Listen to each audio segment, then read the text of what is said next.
I'm very pleased to invite just a good friend, a colleague, Andrew Sawyers, the director of the EPA Office of Wastewater Management, to come up.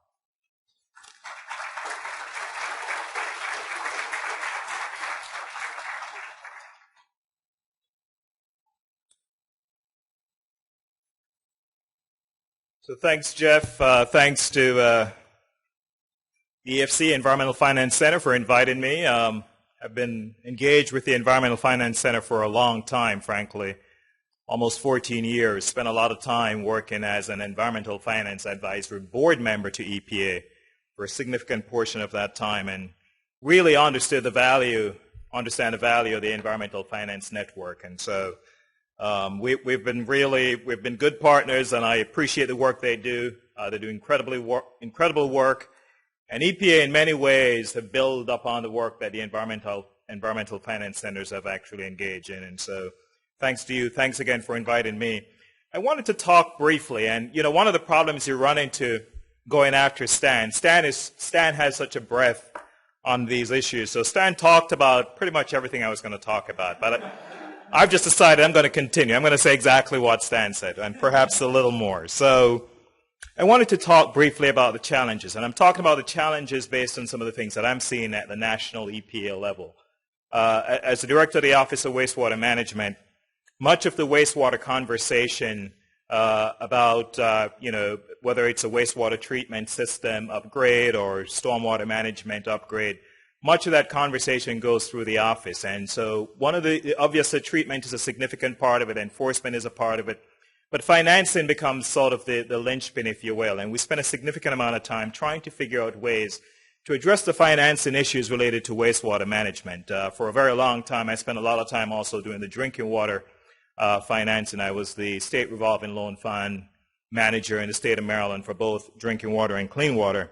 And then I went to EPA, actually, in the Office of Groundwater and managed that drinking water SRF. Stan talked about not looking in the past, and I think it's really critical for us to sort of start there. When you think about wastewater management and, the comment that Stan talked about in terms of not looking in the past, over $85 billion was actually put in place for during the construction grant period. And that was 75% of the investment made by the federal government then.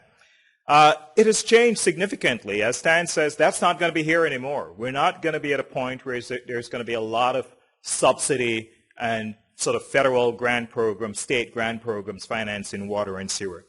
So we really need to start thinking about much of, what's the future hold for us? What does the future hold for us in terms of environmental finance? The also critical thing is, so not only do you have subsidies are no longer available, the federal role will change, but the type of fixes will also change. Historically, much of what we have been using to fix the environmental issues or get into compliance has been around, gray infrastructure, if you will. Lynn talked a little bit about the gray infrastructure, some of the tunnel. People love those because they know exactly how it works. But as you change and as you see sort of the changes, and as I look at it, as in my position at EPA, the changes are actually happening rather rapidly. One of the critical things we need to start thinking about financing now is extreme weather events, or all hazards, if you will. It used to be, you had flooding was just the issue that you had to wrestle with, but it's no longer flooding. Drought is a significant issue in different parts of the country. Landslides are becoming a significant issue in parts of the country. So trying to figure out ways to make the communities more resilient is incredibly important for you, I think, as students, and as you think about the financial wherewithal, if you will, how to bring that to address some of these issues. Rather important. Alfred talked a lot about sort of the green bank concept, and I'll sort of spend a little bit of time later talking about green infrastructure and some of those opportunities there. So you have this big issue, if you will, decline in subsidy, change in environmental issues, and a new way. You have to actually find sort of new mechanism to address the problems out there. It's no longer gray. Gray infrastructure is not the only way to address these problems. You actually do need to integrate green infrastructure to make your communities more resilient, to make your wastewater systems more resilient. So with that as a backdrop in terms of the issues that are some of the big challenges, if you will, I want to talk a little bit about the opportunities ahead of us. So how are we paying? How are we currently paying for water and wastewater infrastructure. For the most part, I think you're all aware of it. You do pay-go, taxes, bond issuance, P3, additional subsidy. I mean, there are a lot of different ways we're currently paying for it. But again, I think that's going to change. It's going to change rapidly. I was just having a conversation with a gentleman who I met a couple months ago. We were actually in Maryland at a green infrastructure financing conference. And they had a very interesting model, one that I'm actually following fairly closely because I would love to see how it works. In the county of Prince George's County in the state of Maryland, part of their stormwater obligation is close to, I think it's $1 billion or maybe upwards close to $10 billion. But what they have decided to do, they have a stormwater fee. They establish a stormwater fee, a utility fee. But the fees will pay a portion of the construction cost. But the primary purpose of that fee will become sort of an obligation in partnership with private financing where that fee will be used to pay the private debt. And I'm awfully fascinated by this because even though I manage the Clean Water SRF on the federal level, and it's pretty significant, we're looking at about $120 billion worth of investment since the inception of the Clean Water SRF. And if you couple that with the construction grant, you're looking at the federal role is over $200 billion. There's a lot of federal investment, but as I think we're all at a point where we realize the federal investments are no longer, they're not going to be here forever. So we need to start thinking about how to integrate the private transaction, private capital into the different things that we need to address in some of the wastewater and water infrastructure concerns that we're wrestling with. So in terms of financing options going ahead, obviously public-private partnerships, I'm a big advocate of that. But also as you think about public-private partnerships, I think it presents a unique opportunity for us to start thinking about some of the new fixes, if you will. So let's trend away, if you will, from just gray infrastructure. Green infrastructure become a significant part, and I need to go back to that because I have, people often say to me, Andrew, you got to be careful about pushing green infrastructure too hard because we're very comfortable with gray.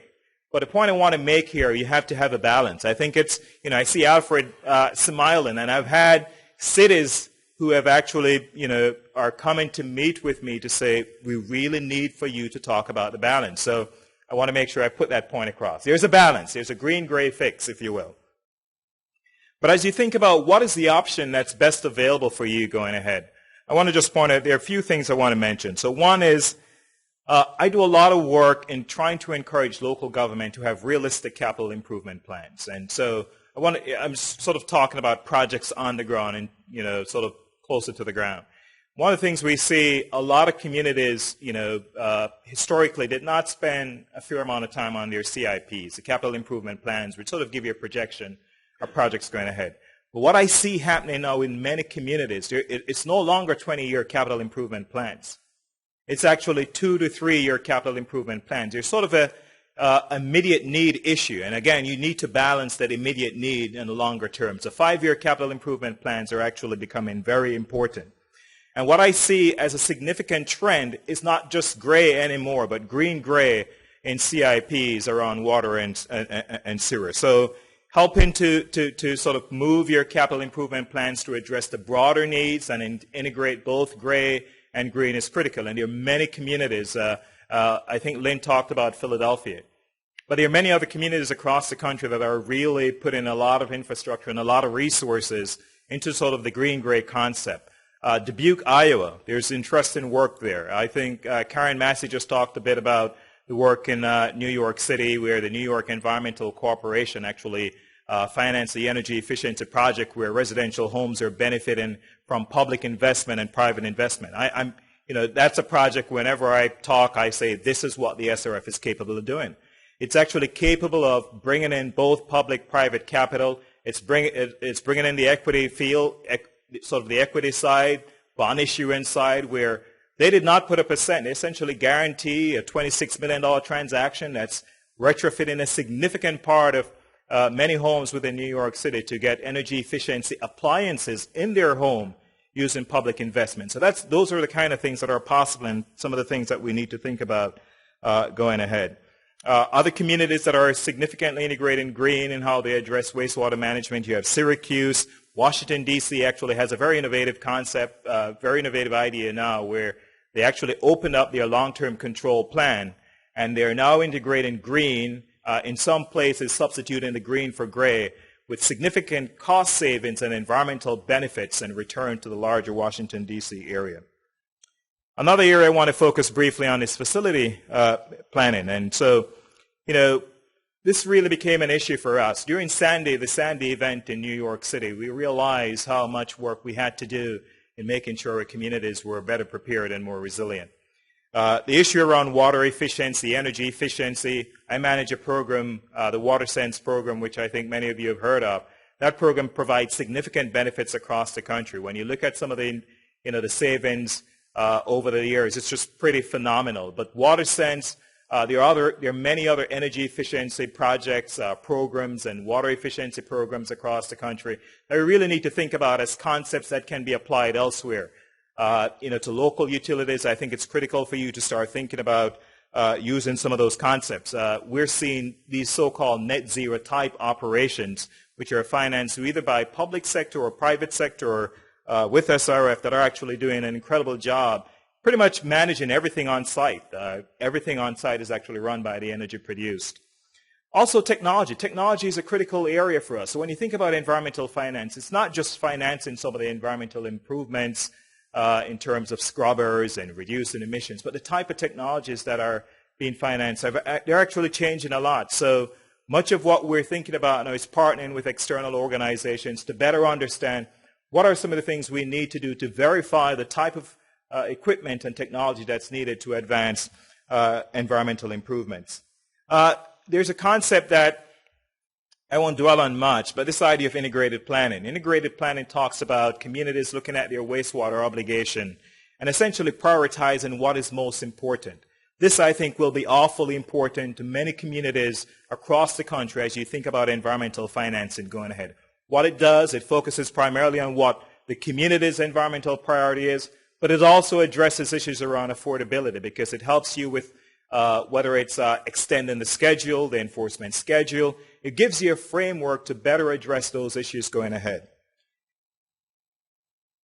What are some of the other financing alternatives? So I think Alfred talked about, and I just briefly mentioned some of the financial instruments out there that we're seeing that are actually being deployed across the country and in fairly good use, if you will. Guarantees. The project in New York City, that was a guarantee project where they finance residential energy efficiency improvements. Insurance. That's another opportunity. Again, here, folks in New York, the banks are very much engaged on this. Aggregation, I think Alfred talked a little bit about that. But on the SRF and local government side, interest rate adjustments, extended term financing. So Stan made sort of a point about the SRF pretty much sort of financing projects and their useful life. Well, historically, the useful life of a project, at least the way the SRF financed that project, was up to 20 years. Well, one of the first things I did when I went into the job, I said, let's take a closer look. And this work was already done, but for us to start talking about this publicly. Well, the SRFs indeed can actually finance beyond 20 years. We can actually go up to the useful life oftentimes, especially when you're refinancing a debt, but up to 30 years. So it helps to address the affordability issue. Co-financing. We do a lot of co-financing between EPA, USDA, HUD, CBDG. So that's an opportunity for us to continue to move ahead. So the idea here is I just wanted to give you sort of a national snapshot, if you will, of things that we're doing. And I am incredibly sort of excited about the environmental financing arena going ahead, especially when you think about green infrastructure sort of commingling with gray, when you think about private financing and some of the opportunities ahead. I think there's a real market and a real opportunity for us to change the way we look at financing historically for water and wastewater and helping us to address sort of the water quality improvements that we need to make across the country. So that's a short snapshot from me. Thank you very much. Thanks again for inviting me.